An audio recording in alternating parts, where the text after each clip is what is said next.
What if everything you believed about the origins of humankind was mistaken?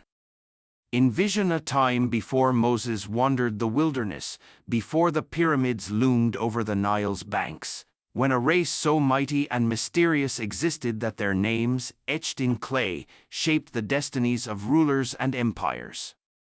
Imagine an era where deities roamed the earth, forging the paths of mortals, determining who would triumph, who would crumble, and who would fade into the sands of lost civilizations. Welcome to Chronicles of Myth, where ancient tales, buried terrors, and divine battles are brought to life. If you're captivated by the hidden facets of mythology, please give this video a thumbs up, subscribe to our channel, and hit the bell icon below to stay updated with every epic tale. Music. The name Anunnaki resounds from the depths of antiquity, translating to descendants of Anu in Sumerian. Anu, the lofty, unreachable god of the heavens, reigned supreme over the cosmic hierarchy. The Anunnaki, his sacred lineage, formed a divine council above all others, entrusted with molding existence itself and maintaining the fragile equilibrium between the heavens, earth, and the underworld. Their story unfolded over 6,000 years ago in the cradle of Mesopotamia, a land untouched by the divisions of history, yet vibrant with the interplay of gods and mortals. In Eridu, said to be the world's first city, the Anunnaki were not mere distant divinities. They governed, judged, and created. Their legacy was inscribed on the earliest clay tablets, long before the first scribes recorded the stories of other divine pantheons. They were never a static assembly. Their ranks evolved with the empires, adopting new names, roles, and degrees of influence as Sumer transitioned to Akkad, and the heartbeat of civilization pressed forward. As time marched on, the Anunnaki's tale transformed. In Akkadian records, these entities became more defined, shifting from celestial guardians to stern arbiters of fate and the underworld. As Babylon and Assyria rose, gods like Marduk took center stage, relegating the Anunnaki to the fringes of myth. Yet their influence endured. Sometimes openly revered, other times feared in whispers, they lingered in the shadows of the world's most ancient stories. They were never diminished to mere spirits or ornamental figures. The Anunnaki held dominion before the concept of gods even took root. Their order was rigid and unyielding, authority cascaded downward as the cosmic structure required, with each deity overseeing a domain, a city, and the destinies of mortals and kings alike. At the pinnacle, Anu's sovereignty was absolute. His voice was rarely heard, his will felt in every command.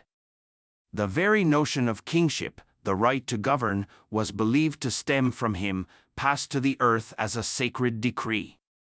His temple in Uruk was less a place of devotion and more a testament to an era when gods and humans shared the same ground. Below Anu stood Enlil, lord of tempests and authority, ruling from Nippur, a city alive with the rhythm of power. Enlil wielded the tablets of destiny, enigmatic relics said to control the universe's course, his verdict striking fear even among fellow gods. Then came Enki, master of waters and wisdom, whose realm lay in the hidden, sweet depths of the Abzu beneath the earth. A trickster, creator, and protector, Enki was both a harbinger of disorder and a beacon of salvation, defying edicts and, in times of peril, shielding humanity from destruction. Inanna, later called Ishtar, presided over love, war, and all things untamed. Her desires were tempests in mortal form, conquering cities and enchanting rulers, even venturing into the underworld itself. Ninhursag, the quiet shaper of life, crafted the first humans and ensured the earth's fertility. Her quiet presence was essential to the world's continuation. Utu, called Shamash by the Akkadians, watched over justice and daylight, his all-seeing gaze exposing the truths hidden in shadow, while Nana, the moon god, measured the rhythms of time, bringing dreams and prophecies with his silver light. Together, these were not simply forces of nature, but the architects of society, their names and rituals woven into the laws, the myths, and the very heartbeats of every city that dared to stand beneath their gaze. In ancient Mesopotamia, kings did not seize thrones by brute force alone. Their right to rule came not from mortals, but from the heavens, bestowed by the Anunnaki. The oldest tablets describe kingship as a sacred gift lowered from above, first to Eridu, then passed like a torch to Uruk, Nippur, and Kish. These weren't ordinary political transitions, they were cosmic appointments, with the Anunnaki deciding which city would rise, which dynasty would reign, and when power must fall. Central to this divine order were the tablets of destiny, objects whose loss could trigger chaos, war, or even the collapse of the cosmic system. When these tablets were stolen by gods or monsters, the world trembled.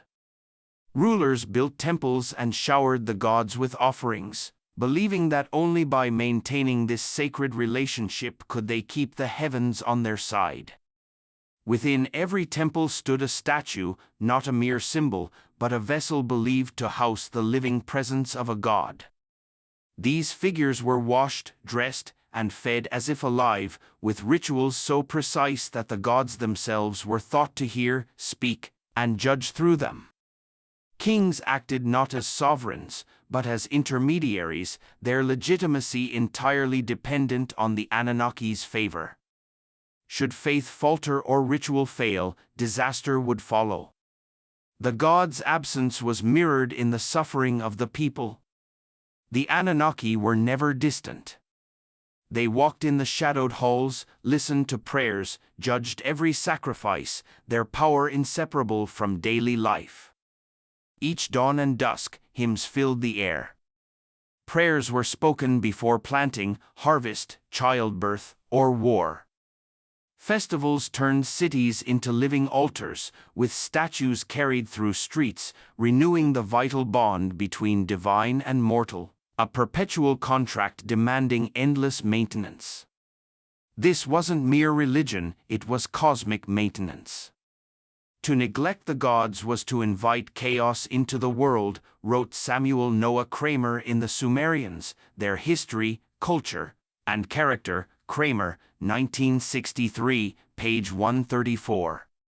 The cycle of worship kept civilization itself from crumbling, reminding all that, in the eyes of the Anunnaki, humanity was not born to rule, but to serve and uphold a fragile order set in motion at the beginning of time.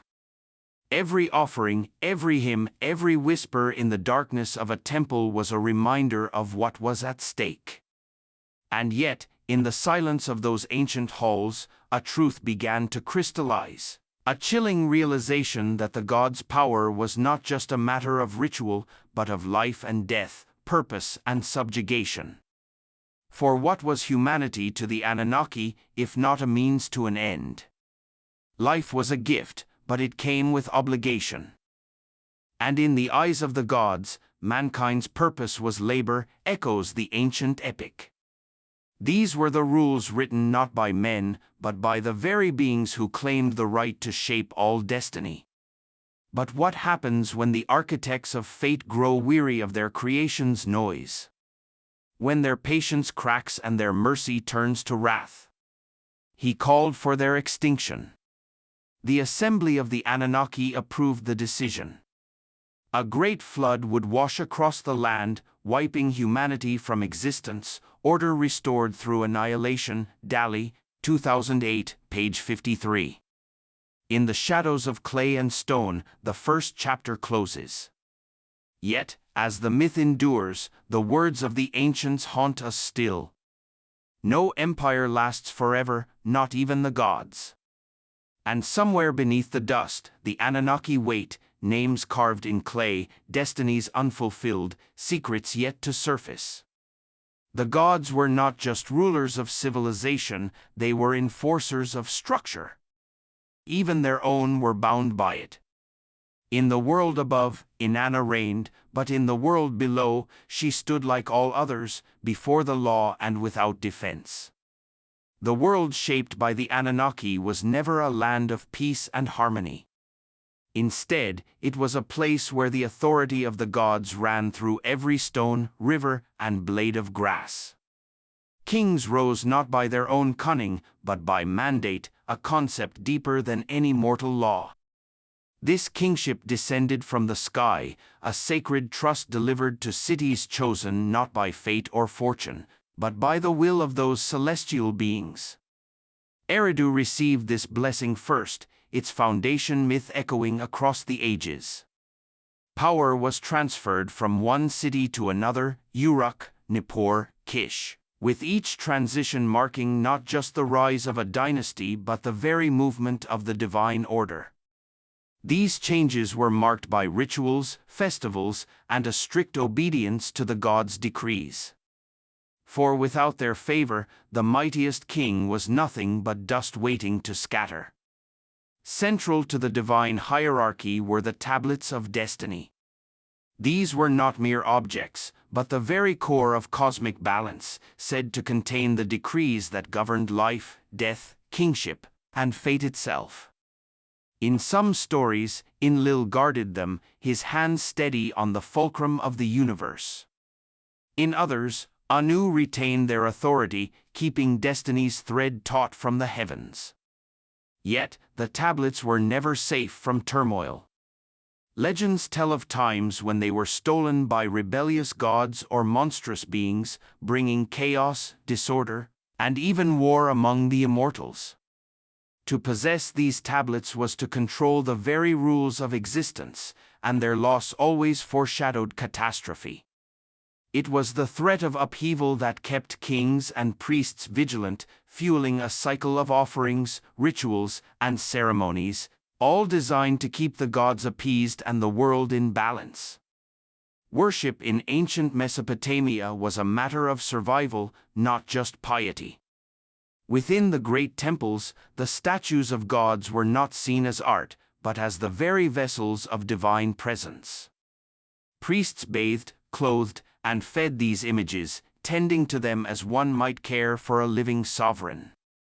The ceremonies that played out each dawn and dusk, washing, anointing, dressing, and feeding the statues, were believed to sustain the gods themselves, linking mortal and divine in an unbroken chain of obligation and expectation. The presence of the Anunnaki filled these sanctuaries, their unseen gaze a constant reminder that every ritual, every whispered prayer carried the weight of cosmic consequence. A lapse in devotion could mean disaster. And the people knew that prosperity, rain, health, and protection all hinged on the gods' satisfaction. The bond between mortals and the Anunnaki was maintained by a relentless cycle of ritual. Daily offerings of bread, dates, beer, and lamb were placed before the gods' statues, not as symbols, but as sustenance required to maintain the balance between the two realms. Priests recited hymns at sunrise and sunset, and the rhythm of life was interwoven with the cycles of planting, harvest, birth, and death. Great festivals transformed cities into sacred stages, processions winding through the streets as statues of the gods were paraded to rivers, fields, and other holy sites, reinforcing the connection between the divine order and the world it governed. These acts of devotion were more than tradition, they were a contract, a sacred exchange that defined the relationship between humanity and the architects of their existence. Before mankind, the world belonged to the gods alone. Yet not all among the divine enjoyed the same measure of authority or freedom. The Igigi, a younger class of deities, were assigned endless tasks, digging canals, shaping land, maintaining the physical world. Their burdens grew heavier with time, and frustration smoldered in their immortal hearts. Eventually, Unable to endure the unending labor, the Igigi rebelled, laying down their tools and gathering at the house of Enlil to demand release from their servitude. Faced with revolt, the Anunnaki turned to Enki, master of wisdom and invention, for a solution. His answer was both simple and irreversible. Another being would take the place of the laboring gods, one who could be controlled, who could work, and who would obey. In the epic of Atrahasis, Enki combined clay from the earth with the blood of a slain god, imbuing the new creation, humanity, with a spark of the divine. This act was not born of love, but necessity. Humans were forged as workers, bound to toil in fields and temples, their lives both a gift and a debt. The birth of humanity changed everything. Yet, from the very beginning, it was clear our purpose was never sovereignty, but service. The gods required worship, offerings, and the maintenance of their temples. The people labored so that the balance of the cosmos would not unravel, and this role was enforced with strict expectation, as described by Stephanie Dalley in Myths from Mesopotamia. The creation of mankind was to lighten the burden of the gods. Man would do the work, offer the sacrifices, and maintain the rituals. Life, then, was a conditional blessing, a transaction between creator and creation with the ever-present risk that failure would bring punishment instead of favor. Yet, as generations multiplied and cities flourished, so did the clamor of human life. Voices filled the air, singing, praying, arguing, building, and the noise became intolerable to Enlil, whose patience was famously limited. Unmoved by pleas or prayers, he sought to restore quiet through destruction, convincing the Council of Anunnaki to approve the ultimate punishment, a flood that would sweep humanity away. This decision is echoed in the ancient epics, where the gods' frustration with mankind's ceaseless noise leads to a catastrophic deluge, wiping the earth clean and resetting the cosmic order. The assembly decided, "Let mankind perish in the flood," states the Atrahasis epic. The plan was set. Order would be restored, but at a terrible cost. Enki, however, refused to abandon his creation completely, though bound by oath to the council. His sympathy for humanity moved him to act in secret. He delivered a warning, not to a king or hero, but to a simple, righteous man named Atrahasis, or Ziusadra in other versions. The message was urgent: build a boat, seal it tight, gather your family and animals, and prepare for the storm. As the flood waters rose, the world was swallowed. Cities vanished beneath the waves, temples fell, and silence returned. Yet, in that silence, a new regret took root in the hearts of the gods. With the destruction of humanity came the loss of worship, offerings, and the delicate system that had sustained the divine. The gods mourned, their victory hollow. Mercy, however, would be granted, though it would come with restrictions. Survivors of the flood were permitted to live, but with limits. Plague would cull the cities, farming would become harder, human lives would be shortened, and population. Every sign was scrutinized for the will of the gods. The fate of an entire city might hinge on the reading of a single star or the pattern of a liver offered in sacrifice. It was an existence shaped by awe and anxiety, where every decision was a negotiation with the unseen. Yet, even as the Anunnaki appeared to reign unchallenged, new gods began to stir in the shadows of temples and courts. In the shifting sands of Mesopotamian politics, the divine order was never truly fixed. The rise of Babylon marked a seismic change. A young god named Marduk was elevated, first as a champion against chaos, then as king of the gods. The Babylonian epic Enuma Elish captured this transition in verses that echoed across the empire. He set up his throne in splendor, surpassing all others. The gods bowed down before him. Dali, Myths from Mesopotamia, 2008, page 20. The older gods, Enlil, Enki, even Anu, were gradually diminished. Their authority was folded into Marduk's expanding realm. This was not merely a mythological shift, but a deliberate reordering of divine and political power, orchestrated by scribes and priests who reinterpreted ancient legends to justify Babylon's supremacy. This transformation was echoed in the cities themselves. Temples once dedicated to the Anunnaki were rededicated or rebuilt in Marduk's honor. Their rituals were adjusted to suit new hierarchies. Hymns were rewritten, prayers realigned, and statues of the old gods sometimes consigned to the shadows. Yet, the Anunnaki never truly vanished.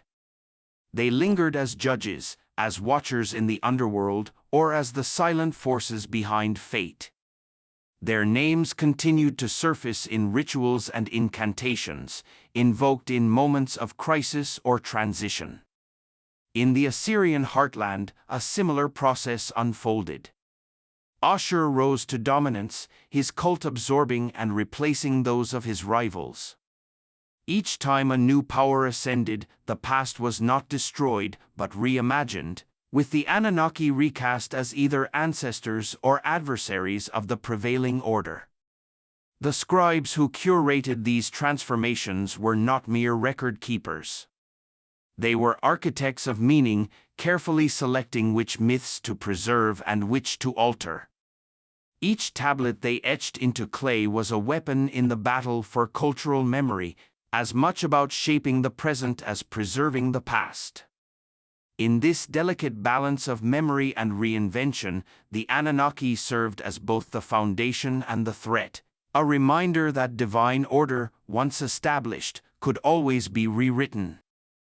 Stephanie Dali observes, the redefinition of the Anunnaki was an act of political as well as religious creativity. Myths from Mesopotamia, 2008.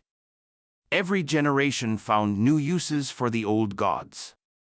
The order imposed by the Anunnaki was not simply a matter of temples and texts, it was a lived reality. The laws attributed to them, such as the Code of Ur-Nammu and later Hammurabi, shaped justice and retribution in daily life. These laws were inscribed in stone, declaring themselves to be gifts from the gods, binding both ruler and ruled in a system that demanded obedience and dispensed punishment with unyielding logic. The law codes did not only protect but controlled, reflecting the harsh but necessary discipline of the divine order. Justice was the measure of the king's fidelity to the gods, wrote Kramer. And a failure of justice was a failure of the entire universe. Even with all this structure, uncertainty remained. Prophets, dreamers, and diviners tried to read the currents of fate, sometimes succeeding, sometimes failing. The future was a mist, shaped by both human will and divine whim. The stories of heroes and mortals, Gilgamesh, Inanna, and countless unnamed souls, wove through this tapestry, each struggling to secure a blessing, avert disaster, or simply survive the indifference of immortal judges. To live in the world of the Anunnaki was to exist under an endless negotiation where loyalty, fear, and hope mingled in equal measure. The era of unquestioned Anunnaki dominance could not last. As empires fell and new powers rose, the memory of the old gods lingered in broken statues, shattered temples, and fading hymns. Their laws lived on, embedded in the structures of cities and the hearts of people. Their influence, though diminished, never wholly disappeared, surviving in the traditions and stories passed from generation to generation. The Anunnaki became, in time, less a pantheon than a force, an echo of order and judgment that haunted the imagination of all who remembered the age when gods walked among mortals. The gods were the foundation of order, but the world was always changing. Each new age sought to bend the old powers to new ends, reshaping the gods as it reshaped itself. Across the ruins of forgotten cities and beneath the dust of shattered temples, the memory of the Anunnaki lingers like an old wound that refuses to heal. The empires they once shaped fell to time, their sacred stones torn down, and their rituals scattered by conquerors and the passage of centuries. Yet their names did not vanish entirely. Scribes preserved them in clay, carving their stories into tablets that would survive the collapse of kingdoms. It was in these fragments, hymns, prayers, myths, and legal codes that the essence of the Anunnaki endured, echoing through the ages, even as their worship faded. With each retelling, their legends were adapted, reframed, and repurposed, ensuring that the gods who had once ruled the world would never be truly erased from memory. The story of the Anunnaki's fading power is one of transformation as much as decline. In Babylon, as Marduk rose to supremacy, the old gods were reimagined. Their roles diminished but not entirely erased. Some, like Enlil and Enki, became distant shadows, still invoked in ritual and myth, but now subordinate to new rulers of heaven and earth. In Assyria, Ashur took center stage, his cult enveloping the traditions of his predecessors. In each city and every era, the Anunnaki shifted, absorbed, or exiled. Their images and stories were altered to serve the needs of new dynasties. Some deities were relegated to the underworld, stripped of their celestial roles and consigned to shadow.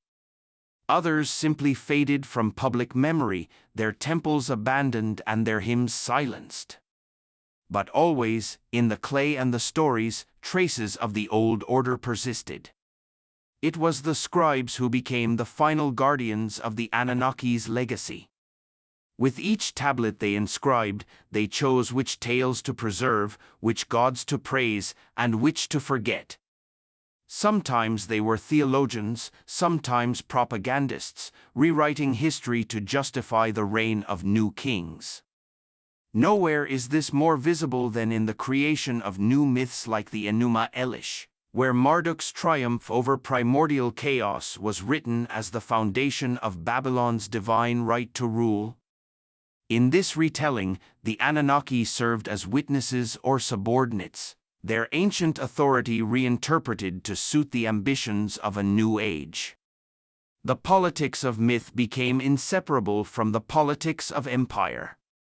As observed by Stephanie Dalley, the shaping of myth was the shaping of power.